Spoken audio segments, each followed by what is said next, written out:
भैया लोगन के आशीर्वाद बा और गंगाराम के तरफ से भाई लोगन के नमस्कार बा।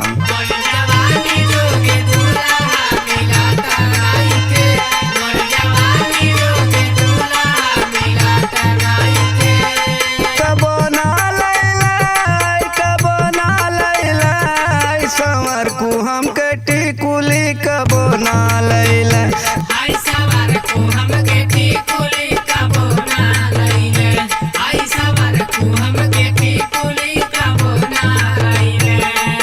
माकाई अचाना रोज बुझावल करू, माकाई अचाना रोज बुझावल करू, मौजी लाई के बहाने मुंह डोलावल करू, मौजी लाई के बहाने मुंह डोलावल करू।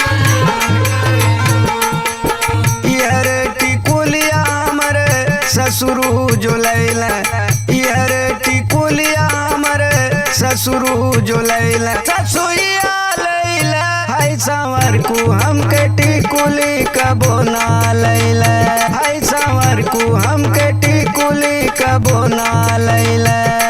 जवानी जोगे दूल्हा मिला तनाई के, मोर जवानी जोगे दूल्हा मिला तनाई के। यार झूलनिया हमरे जेठऊ जो लैला, यार झूलनिया हमरे जेठऊ जो लैला, जेठनिया लैला हाय संवर को हम के टिकुली कबो ना लैला। सवार को हम कटी कुली कबो ना लैला, आई सवार को हम कटी कुली कबो ना लैला। माकाई अचाना रोज बुझावल करू, माकाई अचाना रोज बुझावल करू, मौजी लाई के बहाने मुंह डोलावल करू, मौजी लाई के बहाने मुंह डोलावल करू। यार नथुनिया हमरे देवरू जो लैला, यार नथुनिया हमरे देवरू जो लैला, देवरानिया लैला संवर को हम के टिकुली कबो ना लैला।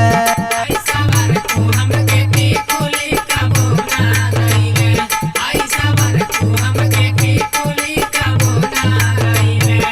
मोर जवानी जोगे दूल्हा मिला तनाई के, मोर जवानी जोगे दूल्हा मिला तनाई के। यार टिकुलिया हमरे गंगाराम जो लैला, कुल भय हुए लैला हाय संवर को हम के